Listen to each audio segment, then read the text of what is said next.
Obviously, I know it's cliche because I've heard 100 other media days already, but and seen some. But it's excited to get this group back on the floor. I think today was day 15. Um, Although in this day and age it never ends, so they've got a good spring, a good summer, really good fall, and they're excited about getting back and marching towards the first game. So um, it's been a good group to work with. They've done what we've asked. I like how they compete. For those that were up in practice, you can see how competitive things are. There's bodies on the floor. There's a little blood here or there every day. So that's all a good sign. But I like the maturity level that I've seen grow. I've seen, obviously, the experience that we garnered over the last 12, 15 months start to continue to pay off as we build through the fall here. So I'm excited about what is in store for those guys in terms of the opportunities they have and what they can make of the journey through the season. Obviously, you never know what's going to happen. That's the excitement in it, is in the unknown. You heard a coach across the campus say that's obviously why you play the game, and we'll have to line them up and play here in about 3 or 4 weeks. So, like I said, just happy with where we are right now. Obviously, we've got to continue to get better. We find things every day that have to be ironed out. We're nowhere near where we need to be or can be, but I appreciate the effort that I get every single day. After a disappointing last year, how much will you use that as motivation this year to get back to the promised land? What's the promised land? Well, I think, first of all, you put all those things in perspective. And there's a reason why your rearview mirror is about 4% of what your windshield is. You look back, you glance, you don't gaze. You have to focus on what's in front of you. You learn from the past, you grow from those experiences, you apply them as you take steps forward, and then you got to focus on moving forward. As I mentioned earlier, I think the experiences, how we had to grow through last year, how we were able to turn the corner in February and play much better, it was a good sign, and it was a good springboard into the off season, and they've taken advantage of the opportunities that have been put in front of them so far to put themselves in position to have a good year. So where that leads, obviously there's a lot of variables and a lot of the season presents always different challenges. They come in many shapes and forms, but how they've prepared through the off season and put themselves in position to this far to today is a good sign. Again, but we're only in October, so we've got a long ways to go and a lot of things to get better at. But so I like the approach they've taken and how they've handled and they've learned from the past, and they're better because of it. Greg, you talked about some of those experiences paying off so far. Can you point to some examples, some of the little things that you've seen through these first 2 weeks that maybe you may not have seen a year ago, and how those experiences have manifested themselves from the past season? Well, I think first of all, physically, we're just bigger, stronger, more athletic.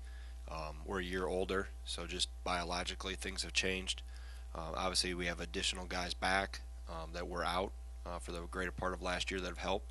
Guys that were banged up are now healthy or healthier. But also, there's one thing you can never drill, and you can never put on tape, and you can't simulate, you can't manufacture other than living through it, and that's experience. I think that's the one thing, that the one common denominator that has helped specifically that younger core be ready to take these steps this year is the experience they got from last year. And some of it was negative, some of it was not very delightful. So they've taken that, bottled that, learned from it, improved themselves individually, and hopefully put ourselves in a position to be a better team because of it.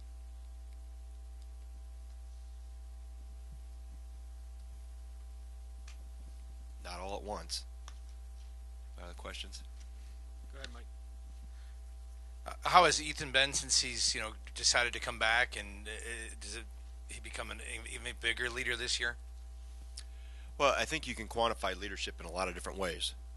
Some leaders we've had have been very vocal and outspoken. Others have done it more by how they approach every day and how they work and the example they set for teammates that way. I would say the needle for Ethan's leadership points towards more the example he sets. He has become more vocal, but I think his fingerprints in terms of leadership component are from how he approaches every day. I think the off-season experience of going through the draft process and that whole early entry component was good. I thought going into it was going to be win-win. It was very educational for him. It put him in position around people that I think helped elevate his game. But I think also he brought those experiences back to our locker room with our younger guys and talked to them what it was like to work out for Boston or Golden State or Milwaukee and just that whole experience, because obviously it's a world all 18 to 22-year-olds want to live. That's a goal for everybody that's sat in my office that we've recruited, that they want to play at that next level. And you respect that goal and try to help them towards that. In the meantime, you're trying to make our program the best you can make it. But I think Ethan handled it the right way. He was very open in the communication with me. I talked to not only the league office, but most of the teams that he was involved with during that time, and just try to do a group effort. It was a very team-oriented approach in terms of helping him through that process. And when we came to the end of it, we all sat down, and it was his decision on what he wanted to do given the information that we had. So I thought he handled it as well as you could handle it. Brian? Greg, it may be too early to tell, maybe not, but do you see a role for any of the freshmen this coming season? Yeah, I think it's probably too early yet, Brian. I think I haven't even started thinking about or have put 5 guys that I feel will be out there to start November 6th all together yet. So we've had a mixed bag of lineups because I wanted to put everybody in not only a learning situation with the younger guys, but also a uncomfortable situation for the older guys, that they had to bring some younger guys along and pull some guys along with them and put them under their wing, so to speak. So we've mixed and matched. Probably if obviously you guys were only in today, but there's been a variety of lineups. I mean, I haven't quite taken Craig Counsell's bullpen approach in terms of rotating guys every 3 innings or every inning, but we have mixed it up intentionally, and we'll start after we pass Sunday with the red-white game, we'll start to gravitate more towards what a game rotation and game lineup will look like. But all the younger guys have competed. I think it's been one thing that freshmen have learned is that life as a freshman is hard and it's unforgiving at times.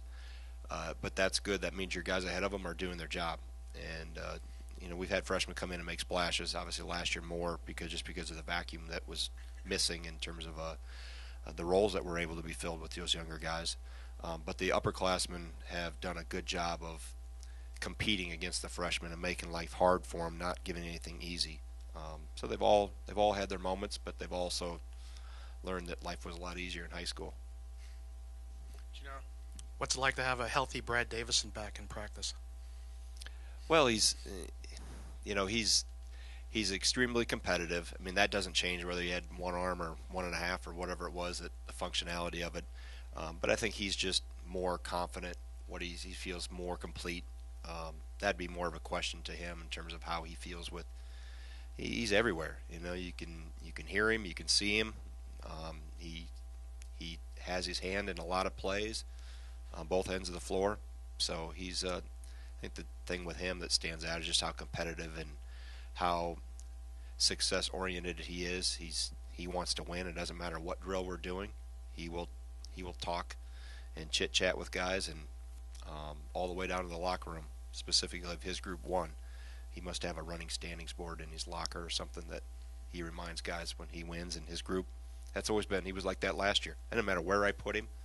Green team, yellow team, purple team, blue team, who he's with, 3 managers with him, Brad would find a way to win. And that's what you like about him, just his leadership and his demeanor and his ability to pull others with him. Jesse. Greg, you said a couple weeks ago Kobe was still a little bit off from getting back to kind of who he was before the injury.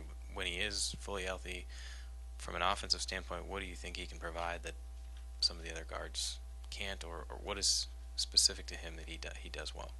Well, he's pretty multidimensional. I mean, he can, the term now. I don't get into 3-level scorer.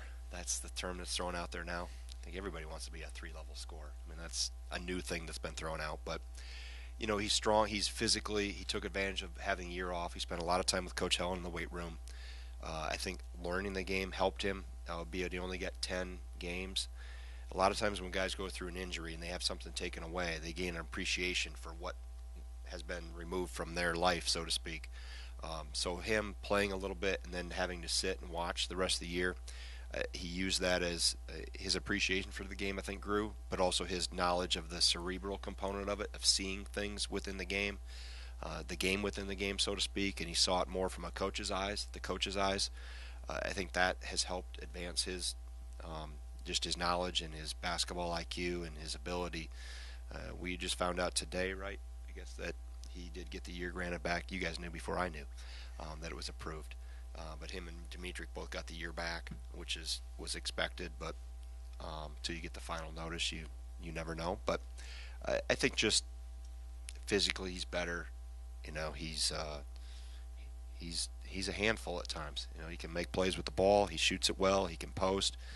I think he was just, when he got hurt last year, he was just starting to figure out what we wanted defensively, consistently. And obviously his numbers, minutes, and production were both trending upward when he got hurt. So I think he just gives us another weapon that can help us on both ends of the floor.